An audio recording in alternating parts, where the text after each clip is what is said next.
So to start off the day, we'll have a peer revision of the exercises. So we're going to assign to each of you one of the data sets that was submitted, including those that submitted. We'll do peer revision of the exercises of someone else. And we're going to ask you to do a fair assessment, okay, like you did in the exercise. So you were asked to do a self-assessment. We're going to ask you to do a fair assessment, but in this case, it won't be self. And then we're going to do a global discussion. So you're going to report what you found about the fairness of the data sets submitted by your colleagues. And we're going to do an assessment and a group discussion of those results. So please give us a few minutes just to sort out. So there's a spreadsheet that has all the links to the data sets, but we're going to sort out those present and assign a data set to each of you. Okay, so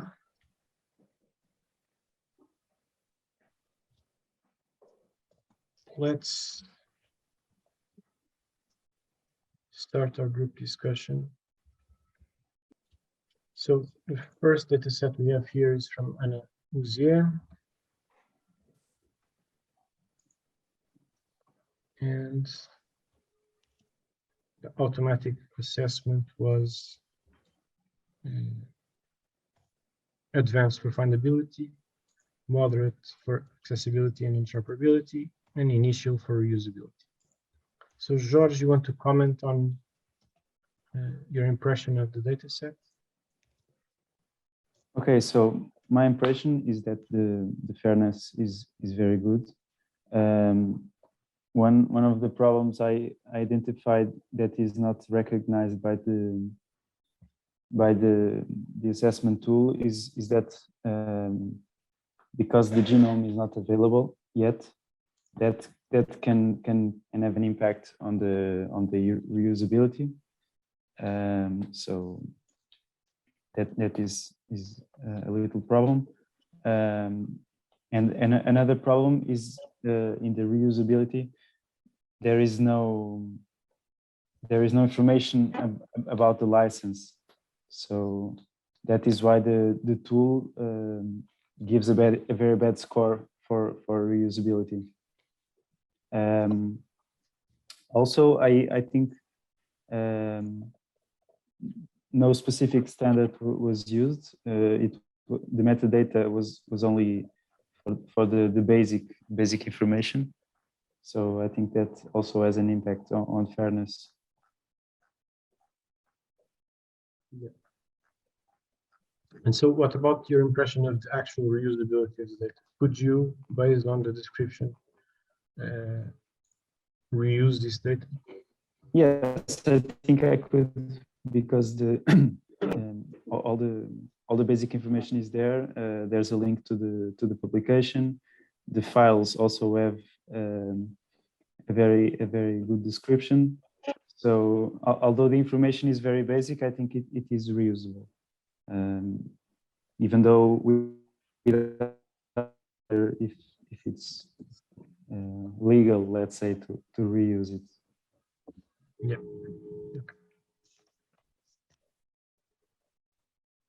Okay, so next step, we have data set from Angela Novaes. It was revised by Elsa. So first off, let's take a look at the automatic assessment. So in this case, also very findable, actually very similar to what we had before. So moderate and in accessibility and interoperability, and initial in usability. So, and Elsa's grades were actually very high. Yeah. So Elsa, would you care to comment about your impression of the data set? Okay, so this is a very large data set. We've already published the results. Okay, I I'm basically transcribing here the results from the tool, the ARDC. Okay, I have some questions regarding this tool, where some of the questions I really don't know, not sure why they give some scores. For instance, I don't understand why, depending on you saying that you have this in a generalistic database, or you have in a domain-specific database, and it gives a completely different score. Why? Why should a general database like Zenode or anything like that, I suspect, be different from one like that one, which is specific for the biodata, for biodata sets? This is actually pretty much generic as well, the Dataverse, okay? So when they refer to a domain specific, it would be like if you had a repository only for genome data, or only for differential expression data. In this case, the biodata portal, which is an instance of Dataverse, is generic in the sense that you can pretty much enter any data set. I mean, we choose to restrict the scope only to biological data sets because we're biodata, so we were about biological data. But technically, you could use this portal for any kind of data. So it's generic. As to why the tool gives you a different grade depending on the type of repository, probably because generic repositories are less stringent on the type of metadata they accept, whereas domain-specific repositories are more stringent on the type of metadata they accept. So if you put the information that you are using a domain-specific repository, the tool probably assumes that you are filling in more detailed metadata, which actually is probably not the case in the case of the biodata portal, because, as I said, this is not very domain-specific. So. Also, something that I realized with my data set and with this data set also is the fact that if you use the automatic tool, they say there is no information about license, and obviously I see an information about licensing of the license here. So I can't figure out why the automatic tool says there isn't. But definitely there is one. There is information there in the terms. Is there? So, in terms is the only way where you can actually input information about the license. Oh yeah. But the automatic tool says it can't. There is no information about. Yeah, well, the automatic tool is currently the best there is in terms of automatic tools. The automatic tools, yes. It's still not perfect, okay? It's still in their development, and probably it struggles to pick up all the metadata available in the instance of Dataverse. So it probably cannot find the terms of use. Yeah, okay, so for me, globally, and I'm going to say that from the perspective of someone that doesn't do research for a long time now, it means it is pretty much reusable, and I just have a quick look at some of the files, and I could reuse it based on, okay, I didn't have time to read the paper, obviously, but with the information that basically I could find in the paper and the data, I think this is a reusable data set. Okay. Thank you. So next up is the data set from Carolina that was revised by Ana Santos Carvalho. So let's open the data set itself and the assessment.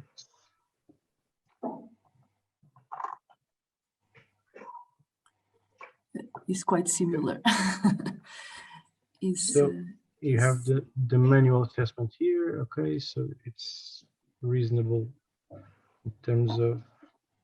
Yes, maybe I got a little bit more than her in some points. Comparing, I cannot read where is that because of it's too small for me. But if I can open, I will say that I have almost the same I got the same trouble as my main question is about how can we know that the metadata will continue on the database even if you remove the data sets? How can we know that?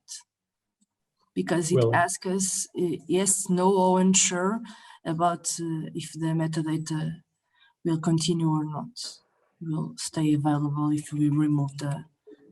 So in principle, once we assign a DOI, the record is permanent. Okay. Okay. Even the data. I mean, I think as the owner of the data, you have permission to edit both the metadata and the data. But in principle, it's persistent. Okay, so it should be yes. So it will give a little bit more than even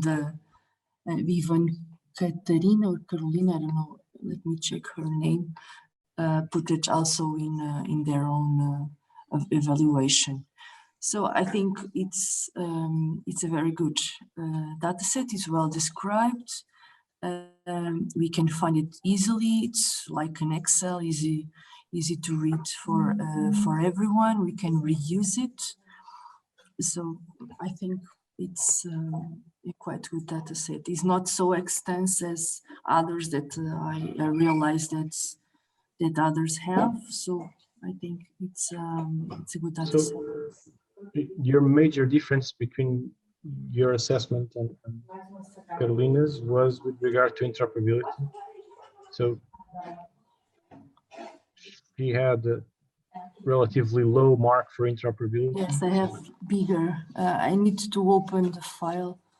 I can have the link here, right, on the Excel? Yes, you can. Let me open because I cannot read from the. I cannot read either. It's a blurry picture. Okay. So now I realize why I cannot understand what options did she choose. So Carolina, could you comment on why your assessment for interoperability was low? I will check what I choose also.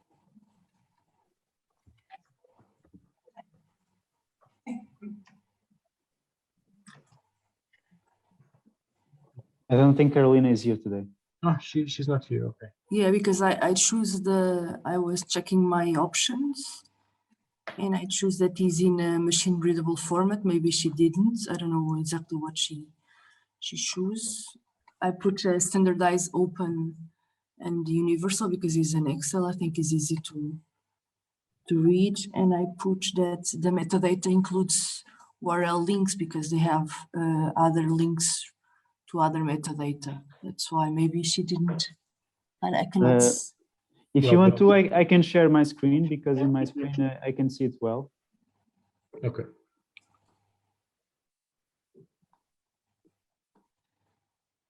Okay, can you see it? It's still black. Yeah, much better. Okay, now we can see it. Okay, so the difference here is that Excel is actually a proprietary format. Okay, so it's not. Okay, so that's why. A public format. I mean, these days you can upload an Excel to Google and then open it. So technically anyone could open Excel, but the you data cannot, format okay. is proprietary. That is one of the difference. Uh, now is lower. Now is the same as her. No, even. Yes, now is the same. That was the difference between us. Okay. But yeah, so Excel is a proprietary format, and technically you should have Microsoft Excel in order to open it, although now you can get it. Yeah, that's why, since now we can open it everywhere, I couldn't. Okay. Thank you for the clarification. Okay. So up next, it is Diana's data set that Angela revised. So let's first look at the data set and the fair assessment.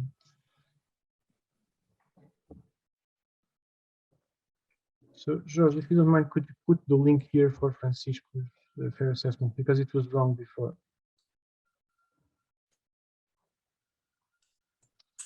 Okay, but for Diana, we see very fine findable, reasonably accessible, very interoperable and reusable. However, the automatic tool only gave 6%. Okay. That is weird. So Angela. Yeah, I'm here. My scores were not so high as the first assessment, and it is possible that I misunderstood something or I didn't use the tool appropriately. Maybe I was not really. this is quite normal. Okay, so yeah. The person that submits the data set obviously knows everything about the data set, so they tend to inflate their scores. That's the whole purpose of this exercise is for people to realize that what they find obvious may not be obvious for others. Okay. Regarding the assessment, regarding the findability, it is of course very high because there is a DOI that can be used now and whenever we want. There is a repository. The metadata are described very appropriately in a text-based format. So this is all okay. Regarding the accessibility, I have one doubt. The data is not readily available. It is available upon request. So of course, this is something that needs to be guaranteed whenever it is necessary, but should this penalize the accessibility when we need to assess? It shouldn't. So the FAIR principles actually, so the motto has been as open as possible, as closed as necessary. So there are genuine reasons for data not to be open, namely data privacy and data sensitivity. And in those cases, it's perfectly fine for data not to be open. What accessibility means is that there is an established protocol for getting access to the data with authorization and authentication whenever that is necessary. Yeah, that is correctly explained, that the data will be made available upon request and provided that certain conditions are guaranteed. But in the end, that is not available right away. So I can use it only after this agreement is established. That's why I ranked it lower. I don't know if totally fair, but lower. Regarding the interoperability, I don't know exactly the file that is used for the data, which is SVS files. I suppose it is a machine readable format. The vocabulary regarding the description of data seems standard. And there is a question in the tool that is related to the linkage of this data to other metadata or other tools, and there isn't, right? Let me check. So in this case, no. I don't know if this is really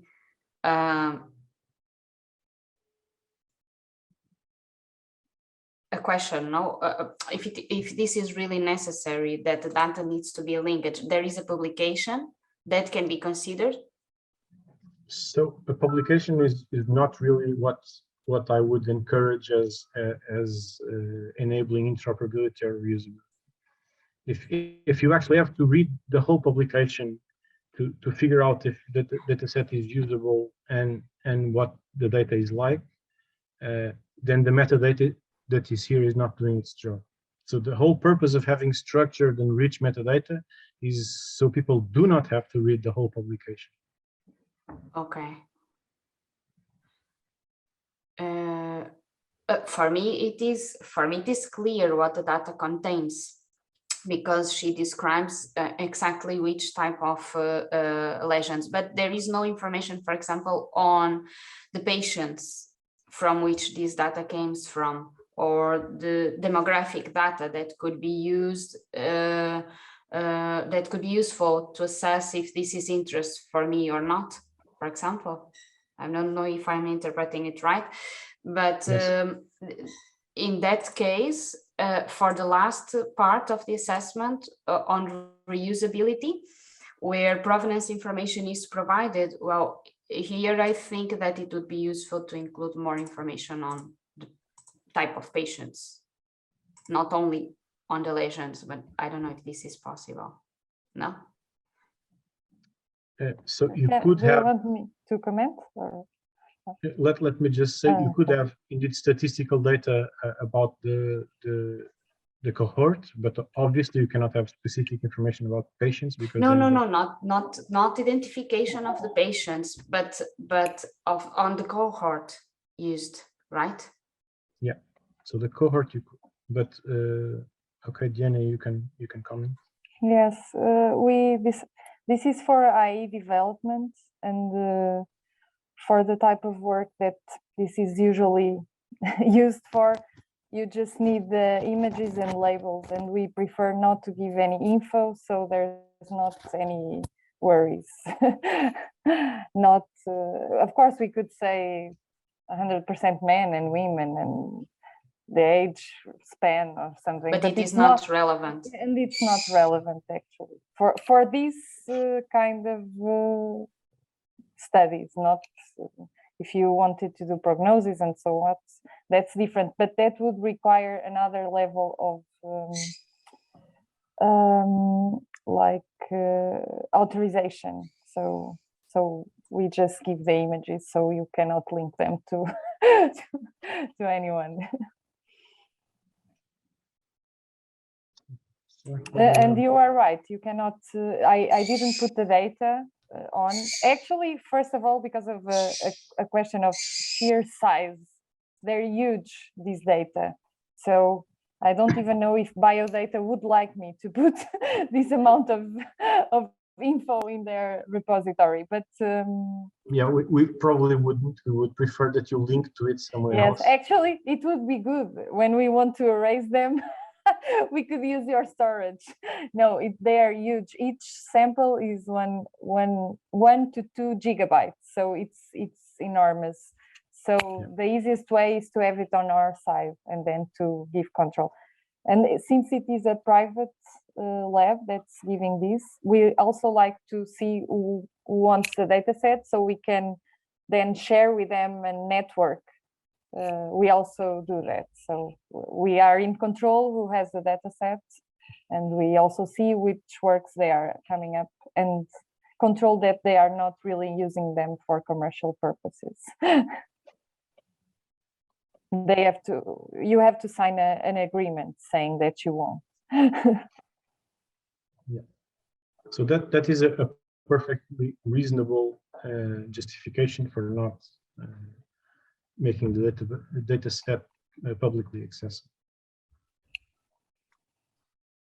So next up, the second Diana Pimentel, and it was revised by the first Diana in this case. Yes. Yes. So the self-assessment for Diana Pimentel's data set was relatively good in findability, less good in accessibility, and even less in interoperability, but then good in reusability. And the automatic assessment was actually pretty good, 66%. Problems with reusability, probably because of the license, because it doesn't detect the license. Otherwise, it would be better. Okay. I think it was very good on findability, and I think the problems are always in the same way. It is on Excel, so it has that proprietary. The files are proprietary, so probably that goes down a little bit. And I haven't seen any links to other metadata, and so, but I don't think, I think that lowers the score, but I'm not sure if that's really important. It seemed really easy to obtain this data. It's really easy, you just download it on the spot. So So I guess the issues are the ones we have been seeing with others.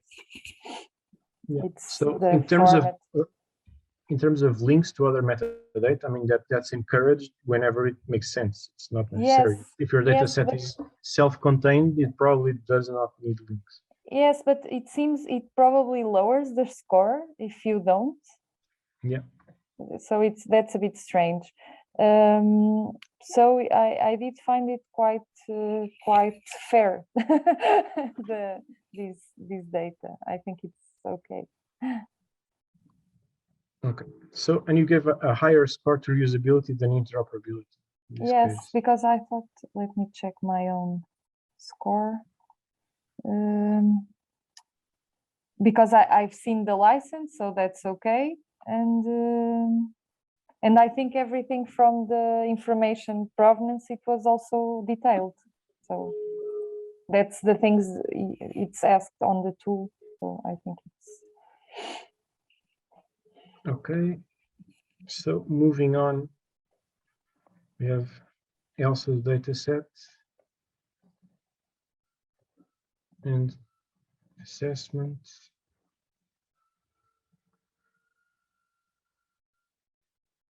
Okay, so very good on findability and accessibility, a bit less good on interoperability and reusability. And again, the same result for the automatic evaluation. So this is probably the default result we'll see for everything, because these automatic evaluation are more tied to the actual repository than what you put in the dataset. Because if you think about it, the assessment tool is not actually parsing what's in the data fields, in the metadata fields. It's just parsing what fields exist. So however you fill your data set, as long as you fill in all the mandatory fields, you should probably get the same result. So it's tied essentially to the repository. Okay, because so that's currently the limit, is that this tool is not very smart yet. Okay, because it does not know how to interpret what's inside the metadata. So now Diana Pimentel did the assessment. Could you comment on your exercise? Had to leave. Oh, Diana had to leave. Okay. She will return in some minutes, so maybe we can get back to her. Okay, so we'll try to get back to her, but now, okay, Francisco's data set is not here anymore, but we can take a look at it, and Monica did the revision.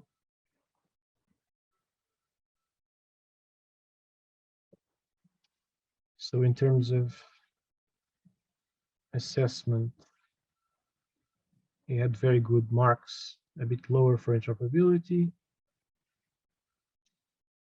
So he did not provide the automatic assessment, but as I said, it should be very similar to the ones we've seen before, so around 66%, because it's tied mostly to the repository and not to the actual data.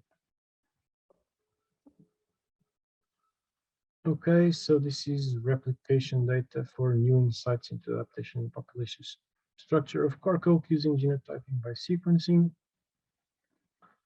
Okay, and in terms of metadata, some life sciences metadata, some generic metadata. So Monica actually did the Fuji, which is good because we didn't have it from Francisco. And so as you see, we have the exact same grade, 7 out of 7 for findability, 2 out of 3 for accessibility, 3 out of 4 for interoperability, and 4 out of 10 for usability. So Monica, would you care to comment on your impression of the data set? Sure. I think it was very fair, taking into consideration the file formats and the machine readability. I think Francisco should improve this data set by providing a more detailed description of his files, like what do the abbreviations mean, because it has a variant call format and then it's organized in columns, and each column has an abbreviation. This is probably in the paper, but the paper that this data set is linked to is behind the paywall. So I would suggest, if possible, to deposit in a repository of pre-publication version. Yes, So and that's the my fact that comment. it's in the paper is irrelevant. Again, the purpose of having rich metadata is to bypass the need to go to the paper. So the Yes. metadata should be self-contained and descriptive enough to enable reusability on its own. So that's the goal of the FAIR principle, at least. So that is why maybe I scored it a little bit lower in findability because of that and accessibility. Interoperability and reusability 100%, 90%. I think it's quite fair. Just some tweaks to it. Okay, so next up, George's data set. In this case,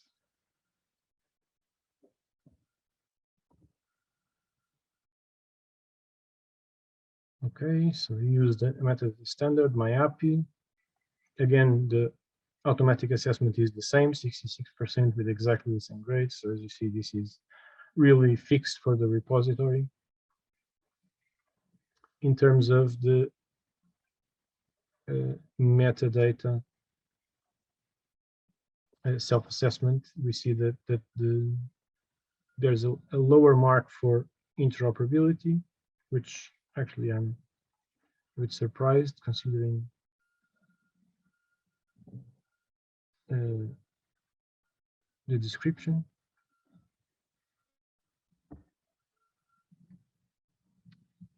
And the revision was done by Telm. So Telm, would you care to comment? Yes, so the interoperability is the lowest part, and then it in part is because of that links to other metadata, to other data, and that I couldn't find any other link other than the link to the paper, from what I could understand. So it's not really my field, but the metadata looked really complete from what I could find. So the findability is very high. Also the accessibility, it's a bit lower just because I selected the option that if it's available, I selected the file download from online location, and I'm not really sure if that's the correct option or not. So there are quite a few. So standard web service API, non-standard web service. So I wasn't sure if the biodata portal was one of these standard web service API or not. So that's why it's a bit lower. Yeah, you can use an API to access the portal, but the intended use is mostly manual, so people are expected to mostly use the manual download. Yes. The download. Okay. Yeah. So that lowers this score a bit, even though I think it's very accessible. It's very easy to access the data, and it's very well described from what I could find. In terms of reusability, also it has the license. The data is on a machine readable format. So the only thing that maybe that's because I'm not from the field, that I couldn't really found is how the data was generated. So it only says, okay, this is proteomics data, but I think maybe in the paper it should be there, but I couldn't find like the equipment, how the conditions and where it was created. That's the only thing that I could find. But maybe I'm saying so a that's completely wrong thing. No, you are saying the right thing. So you actually stumbled into one of the issues of using a generic data repository like the Dataverse here. We actually have MyAPI. So MyAPI is for plant phenotyping experiments, which proteomics is kind of on the edge of being. Okay, you are not really doing a phenotyping experiment, more like a molecular experiment. Some of the fields in MyAPI apply to it, and so George filled them in, but actually a lot of other fields would require a standard specific to proteomics, namely the type of technology used, the mass spec equipment, etc. And there is a standard for it, but the standard is currently not encoded in Dataverse. Okay. And so that one of the limitations of using a generic repository is that, except in a few cases, and MyAPI we had to encode manually here, so biodata, because we did participate in the development of MyAPI, we also encoded it for Dataverse, and we also included it here, but we would have to do that for each standard that we want to support. Okay, we have to do a manual encoding of that standard for people to then be able to fill in metadata according to that standard. And that is actually burdensome on the part of us maintaining the system. And then it becomes burdensome also for the user, because then you have to go through a huge list of potential metadata standards that you could use. So the consequence is that when you're using a generic repository, you are limited to generally shallow metadata. It doesn't go in depth into the domain-specific aspects, such as the equipment used in terms of proteomics experiments. Even description of the samples is something that you won't find in the generic metadata, not even in the life sciences metadata. You will find it in MyAPI. In this case, it was not filled in because it was not readily available in the publication. So there's the major difference between using domain-specific repositories that are prepared for data of a specific type versus generic repositories. But we could add that extra metadata as a file, right? Or yes, you always have that option. So you could have a richer metadata file that you upload here as a pseudo data file. Okay. Yeah. So you can do that, and in some cases that's actually the recommendation, because the metadata standard only exists as a template that you fill in as a text document. So the only option would be to upload that. And so next up, it's Monica's data set that was revised by Francisco. Francisco had to go, but let's take a quick look at the data set.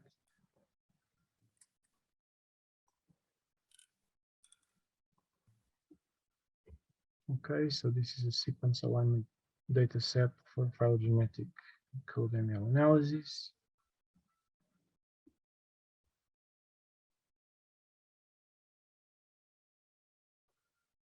In terms of metadata, we have quite a lot of citation metadata.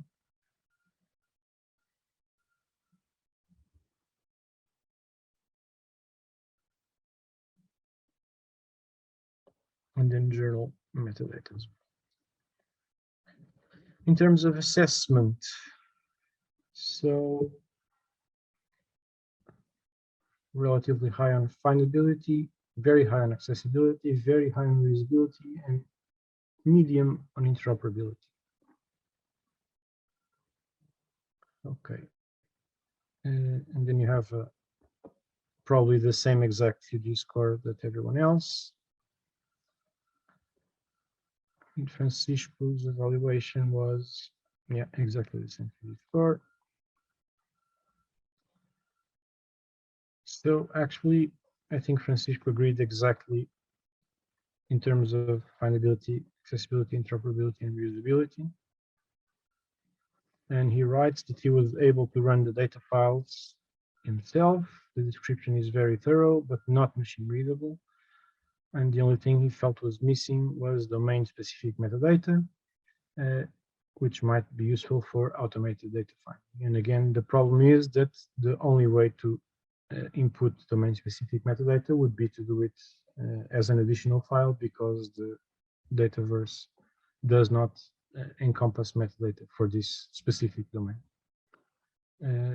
Monica, would you like to comment on your data sets? I was looking here, my 2G scores are slightly higher. I don't know why. But yes, I understand that Francisco didn't find it machine readable, because I also had some difficulties in putting that in. And I actually did my data set and ran it once or twice in Fuji, and when I saw that the scores were low, I went back and tried to improve my weak spots. So that was the strategy that I used. Okay, very good.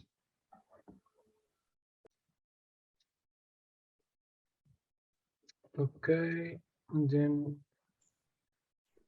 Pedro's data set.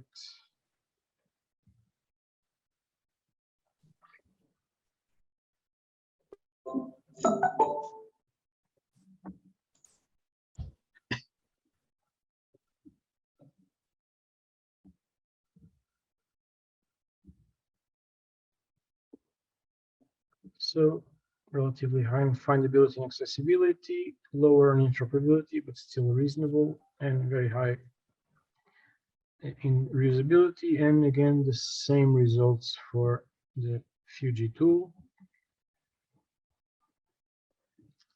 So StillView did the revision,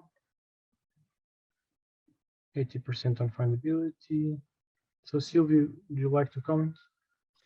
Yes, I think the only problem with this data was the fact that there is no standard for this type of data. And so I think the scores will be a consequence of that also. I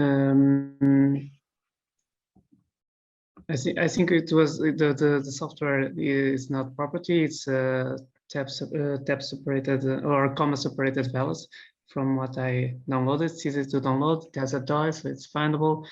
I think the only problem here is only with the lack of standards. Yeah. Thank you. Okay, so we started, didn't have anyone for Ricardo's data set, but we can take a look at it. Why? We didn't have anyone for Ricardo's data set because it was not public, so let's not take a look at it. Let's just look at the Fuji. So, okay. The Fuji here scored low precisely because it's not public, so the definability is low, and the tool cannot even access the data to revise it. And I think Ricardo did not do, oh, he did do that. I did, but it has just something in front of it. Oh, you don't have it? Okay. I can share it. Yes, so this is the actual HTML document, which opened inside the Google is not very friendly. Yeah. Let me check here.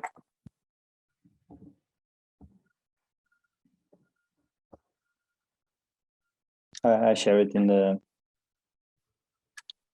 backpack.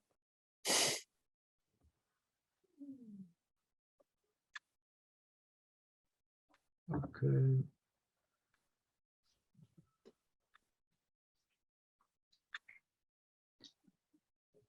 Trying to open it.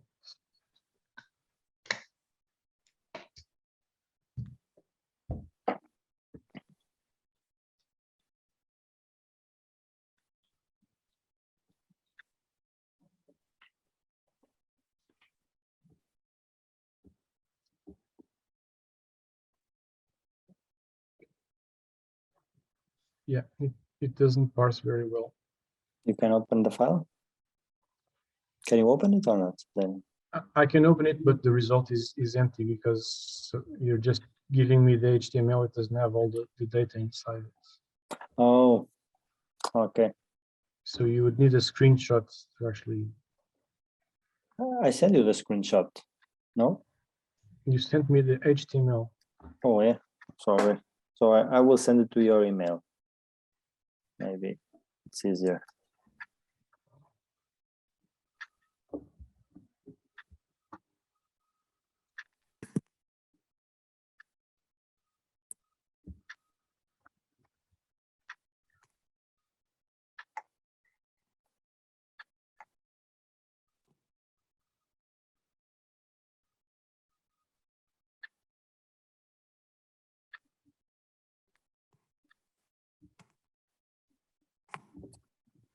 I just sent it. Okay, let me see. Yes, okay. You got it? Yes, I was. Yes, I have. Just give me a second to open it. O meu é mesmo no setup da frente. Right file Não se now. preocupe.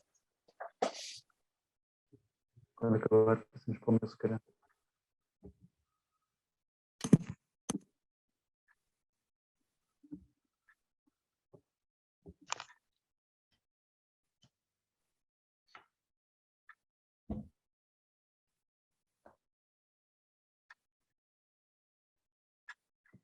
Okay, let me just share again. Yeah. So yes. Just that black in front of it. That was. Oh, Okay. it's the So interoperability. So we can't actually see the accessibility, but good on findability. Okay. Yeah, you have the 4 bars, but yes, just a little bit of text was hidden there. Okay. So a bit lower on interoperability and reuse.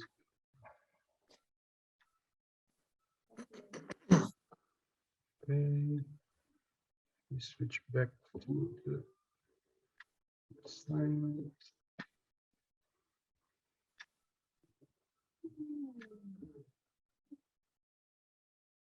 So then Sylvia's data set that was revised by Anna.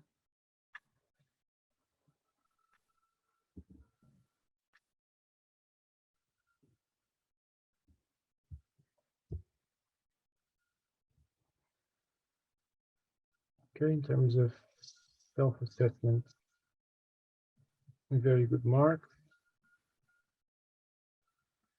Off the scale even. And in terms of Fuji, okay. Not surprising, more or less the same results everyone got. Okay, so around 66% or moderate. So, Anna, what was your assessment of the data set? In general, it was quite fair.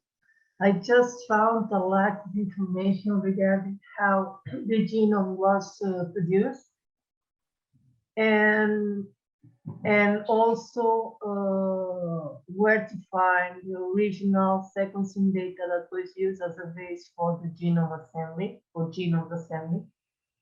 And that the information is a little bit described in the paper, but not in the metadata. So one, you have to go to the paper to see how the genome was assembled.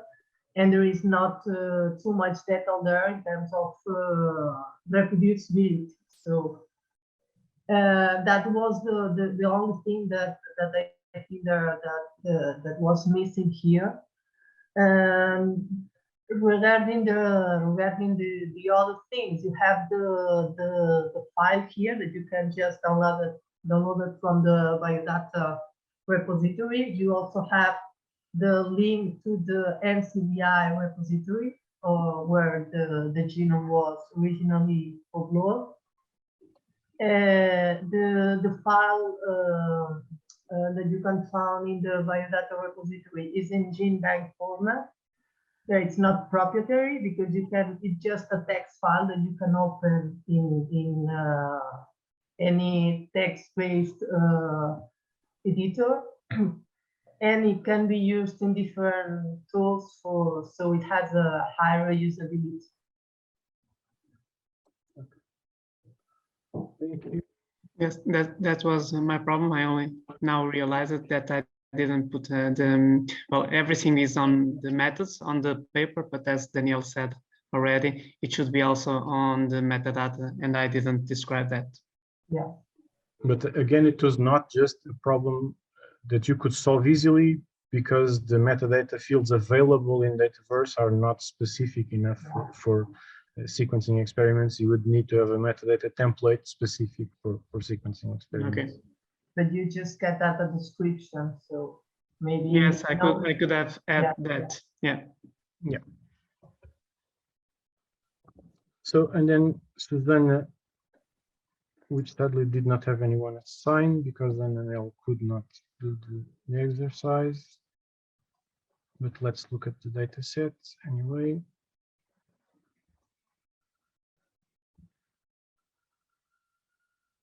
So this is transcriptome assembly and function annotation of a sea urchin. Okay, the description is indeed very rich with descriptions of and annotations with terms from Phyla ontology and NCBI and Ubrin. So even though the metadata is not, so there is no metadata standard for this data set, you will note that she made use of the description field to actually structure more or less the metadata and provide control vocabulary terms to enable a fairly rich description.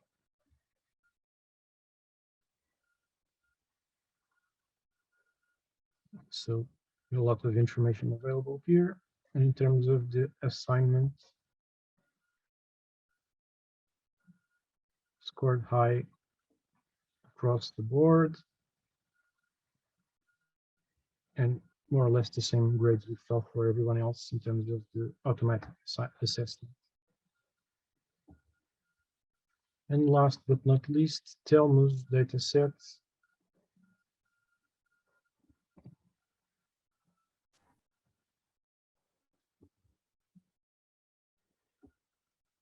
Okay, so in terms of assessment, very low on interoperability and medium on reusability.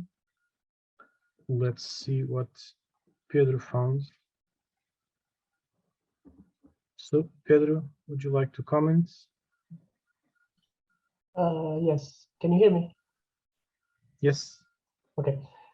So as you said, and I mentioned the main issue appeared to be the interoperability because the data was TIFF images. So I'm guessing that impacts the way you can reuse it, or not reuse it. Let me operate on them. I wasn't sure about the provenance information rating on the last step because I think that there's a good description of how the data was obtained, I think. Okay. In contrast with that point. On the metadata itself, I think. On the metadata itself. It's the same. It's the same. The description how it was obtained without having to go to the publication. I scored it as not the highest option, but as being either either partially recorded or fully recorded in a text format, and it's makes the reusability jump like 20%. Yeah, so I would agree with that. I wouldn't say that this has no provenance information. Okay. It has some provenance information, maybe not the best structured, but some. Yeah, true. Okay, and then finally we have data sets that were not done inside the platform from Ana Carvalho and Bruno Direito. Okay, they did the data entry in a specific repository because in their case there is a specific repository they already knew about for submitting their specific type of data set. So this will contrast with the use of Dataverse in that here they have the right data model for describing their data. So I would actually ask Bruno and or Ana Carvalho to talk a little bit about this repository because I'm not very familiar with it. So Ana, maybe you could.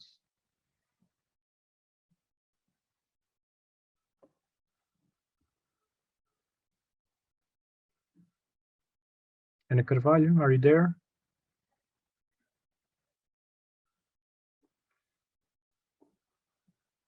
Okay, I guess not. So what you can see is that there is a lot of files, mainly JSON files. So they have a JSON file for dataset description. Okay, it has the metadata that you generally expect to see as the header. So license, DOI, information about acknowledgement, the name, and then have more detailed information about the participants, the scans, and technical information about the experiment. Okay, so this is a neurology experiment, and so these are all standard fields. So they expect a description of participants and the description of the experiments carried out. And then, of course, data files probably listed inside these directories. And a generic README for a description of the data set. And so in terms of assessment, let me see if I can find it.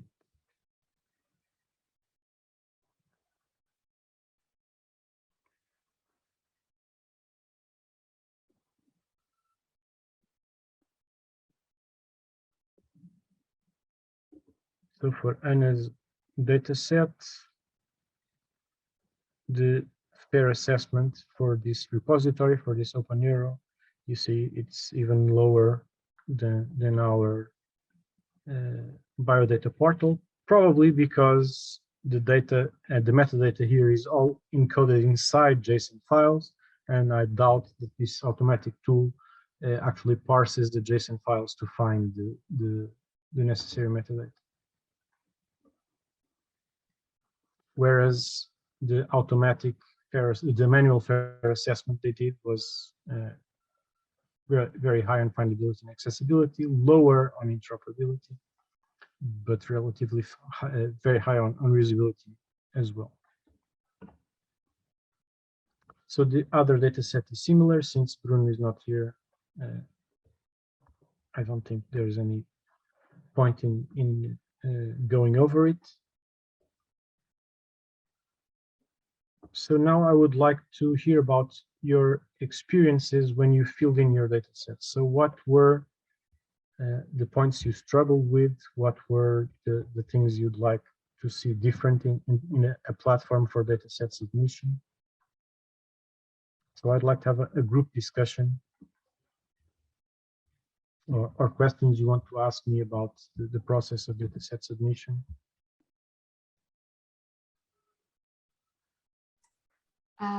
I have a question.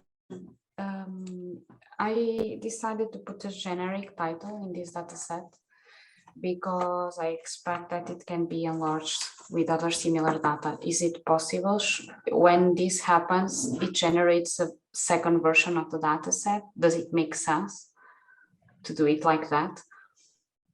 Well, or should I wait to have all of the data ready to publish, to put everything in context?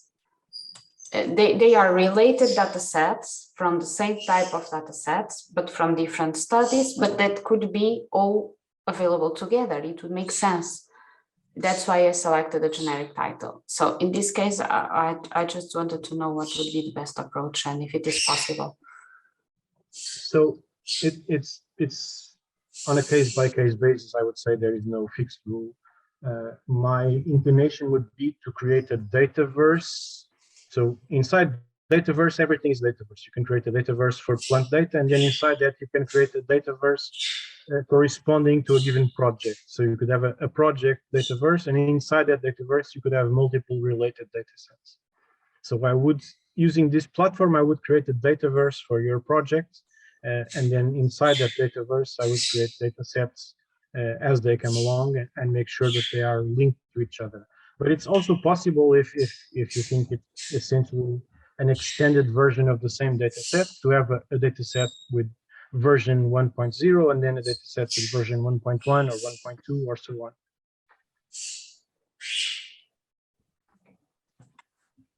So could I ask you to mute? I'm not sure where the background noise is coming from. I had a question related to what you were talking about, because I did an initial submission, and then I edited the data on the Dataverse, and it worked. It changed to a 1.1 version.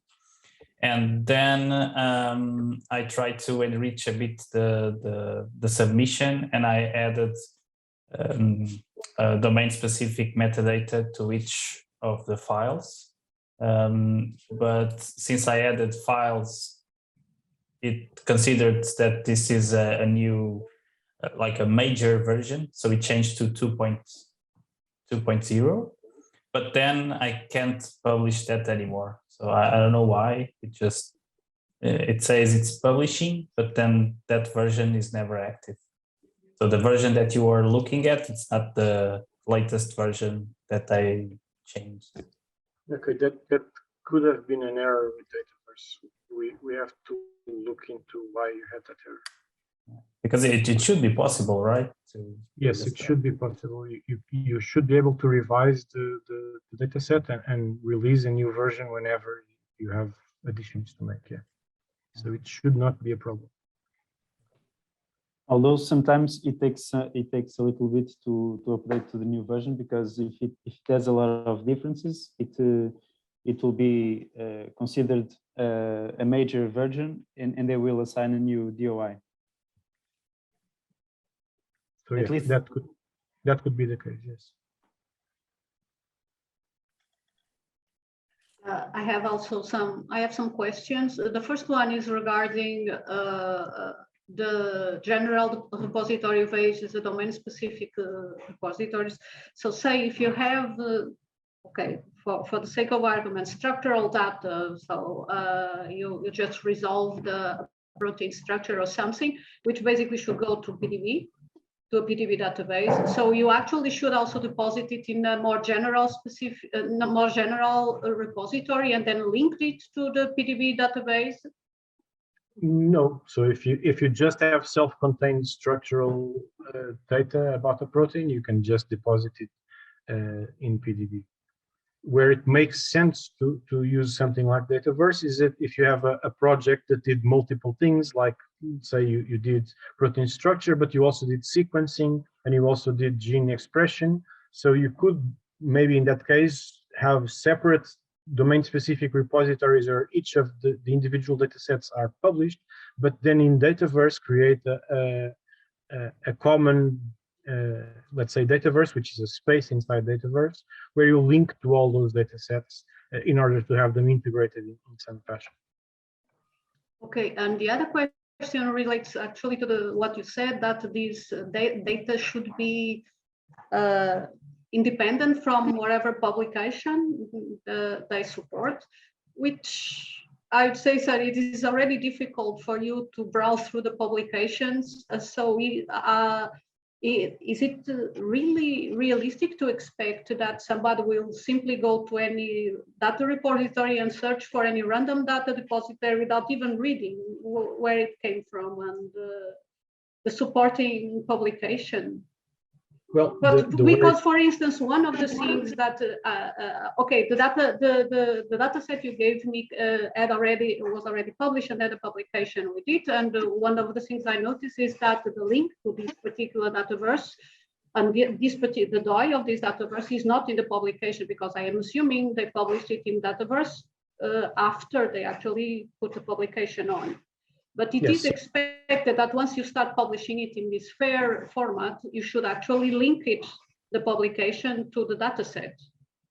And you should put yes, the DOI of the publication in the data set. And then I would say the process would be that somebody pick up the publication, look at it, it has a link to the data set, and then it goes to the data set. And not the other way around, say.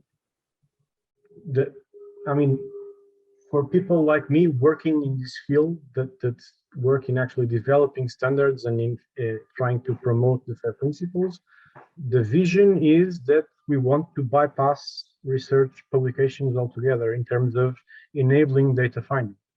Obviously, if you follow publications in your domain, you may stumble upon useful data sets in that fashion. But if you are actually doing, let's say, an integrative experiment, you want to find out if there's available data on a specific gene connected to, let's say, renal cancer. Okay, if you have to go through every single publication about renal cancer, you can't. I mean, you take a lifetime just going through all the publications and figuring out whether they have available data, if that data is public, if it's reusable, if it has sufficient structure that you can connect it with different data sets.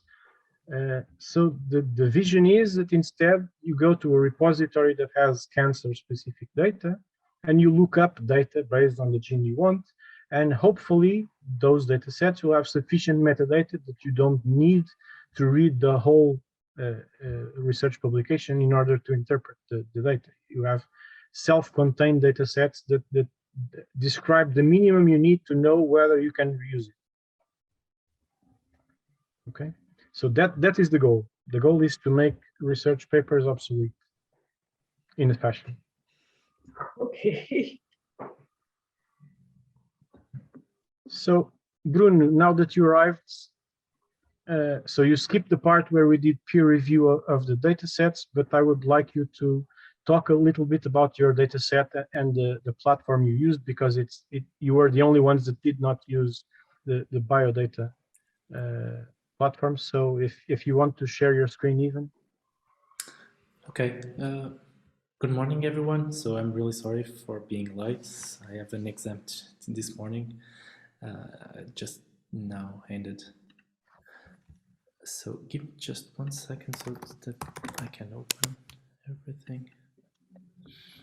So actually, we had a data set that we wanted to publish in our domain for a few months now, and we already had some of the work in progress. So it was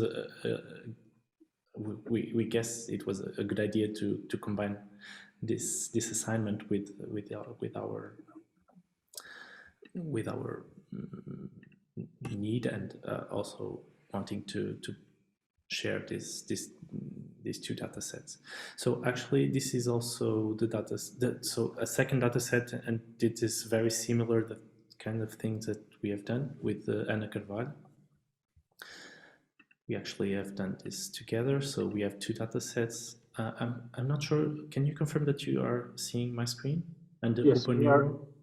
We are, yes. So, and Okay. I went briefly over an Carvalho's data set, but I would like you to talk just a little bit more about this platform and the standards that are used in this domain. Perfect.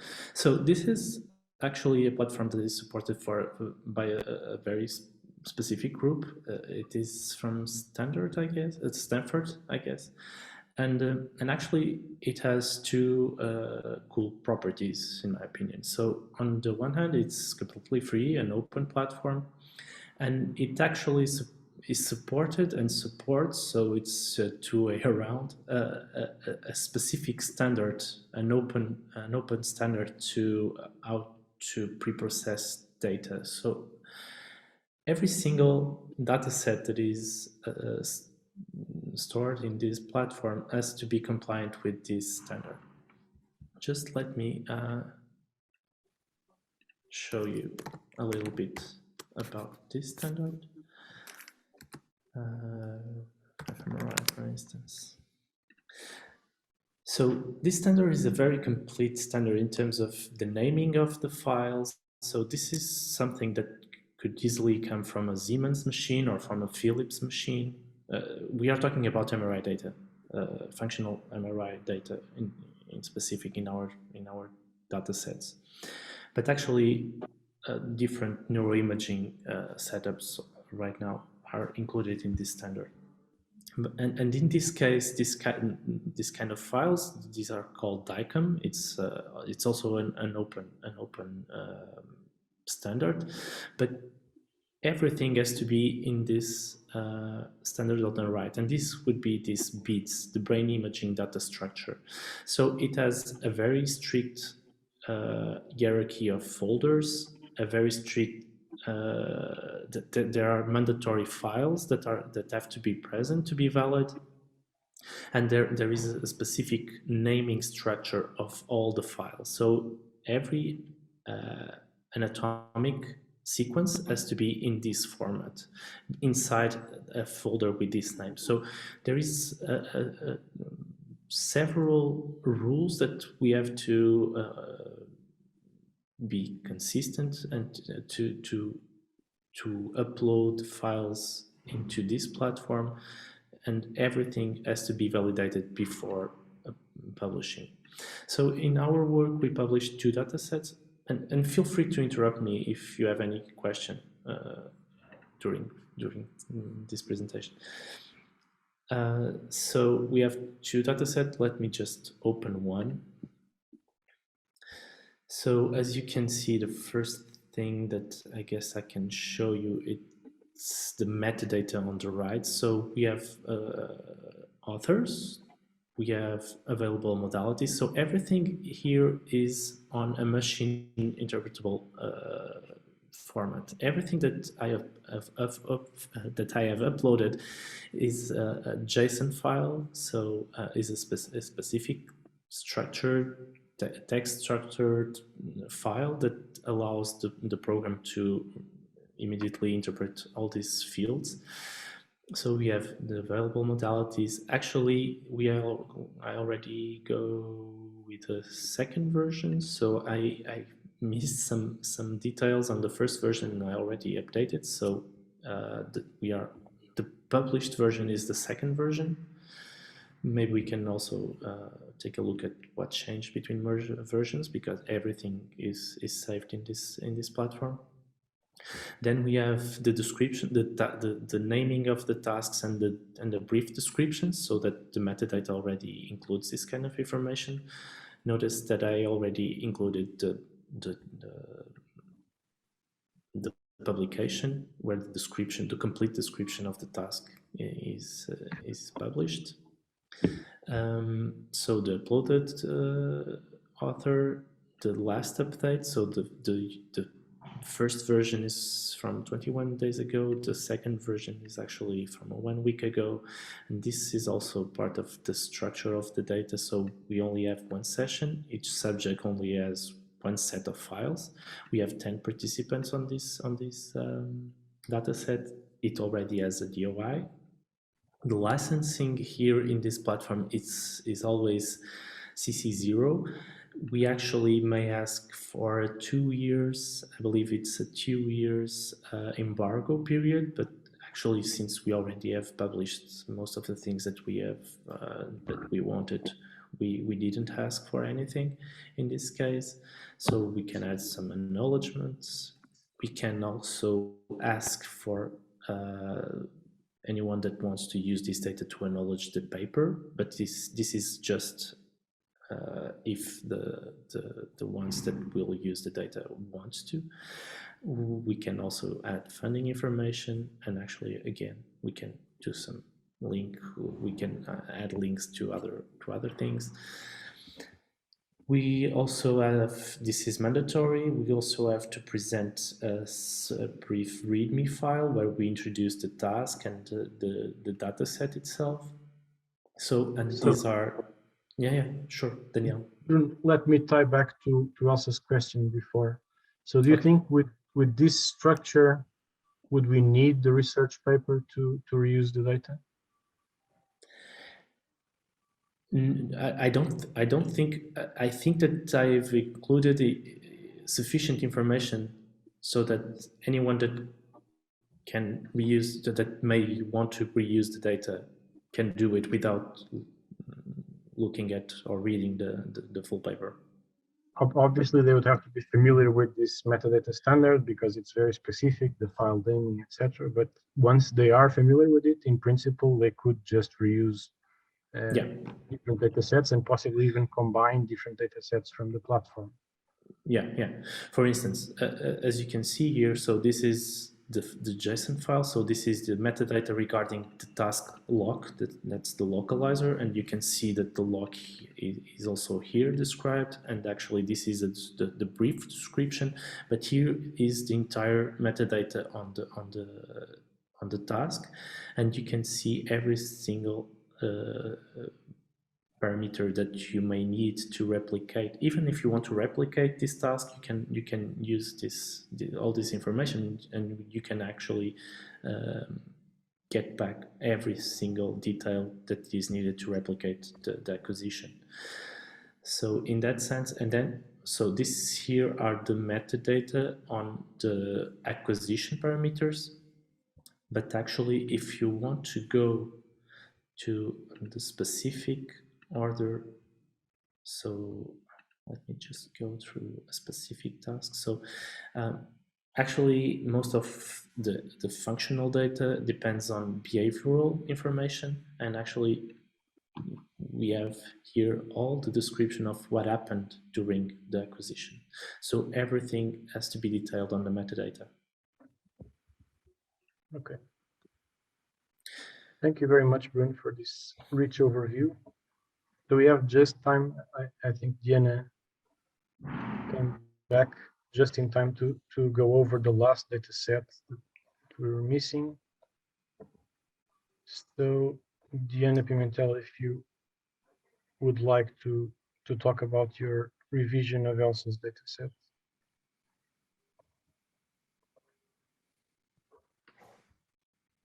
Diana, are you there?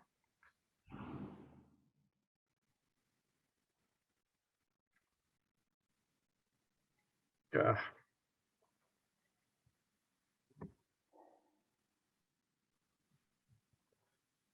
Okay, I guess she's not there.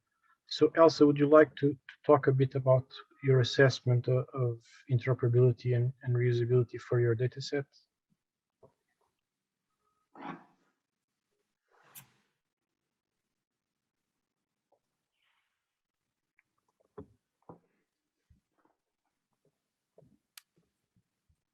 Okay, and we lost Elsa also, I think. Sorry, no, you did not lose me. I just forgot to turn on the mic. Okay. Okay, so sorry. So no, up front, and from where I stand now, I see I made at least two mistakes in my assessment. One is this is not a domain-specific repository, because I had actually to ask you for create me a specific area in your repository. But that's just the way we like to keep things organized to make sure that the data sets are. Okay, but okay, when I did it, obviously it was not clear for me what was a domain-specific repository. Okay, it is now, and for this is wrong, and the same thing goes with that if the metadata will remain even if I remove the files, which I actually at the time put it. I wasn't sure about that, but we already discussed this during this session, and you said that it would remain there.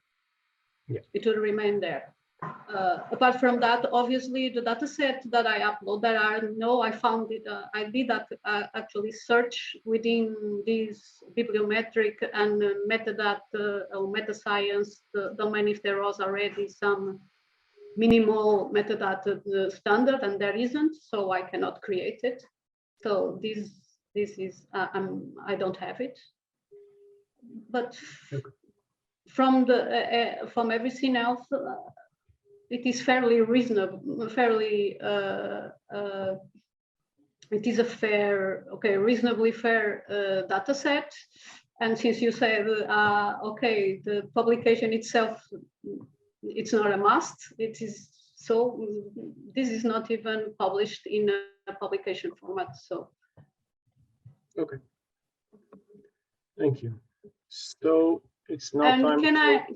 Can I just add, because okay, my question about the link to the publication was actually referring to the fact that some of the comments I heard during this session were actually about people saying that there wasn't not enough description of the data.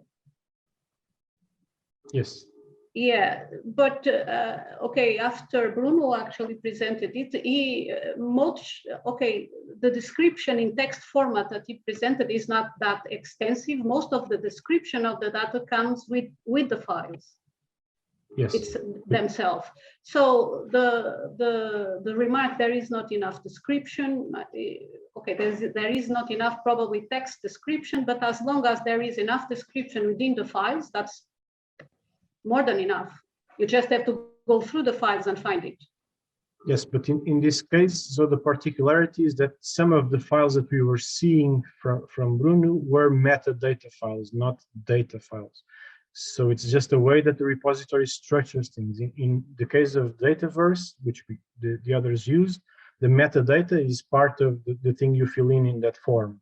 Okay, so the difference is that for Bruno, metadata is in the files themselves, and then the repository parses that and shows it in a nice human readable way. But some of it is metadata as well. So the key thing is that to enable findability and accessibility and reusability, that metadata has to be searchable. It has to be something that is readily available to the user. So in a last resort, if the repository does not support the metadata you want, you can add a metadata file, but then you force the user to actually go read the metadata file. But still reading the metadata file is less work than reading a whole research paper. Okay. Okay. So we have a short break. We are 10 minutes behind schedule, but I think we can recover. So we have a short 15-minute break. So we reconvene at 10 past 12, okay?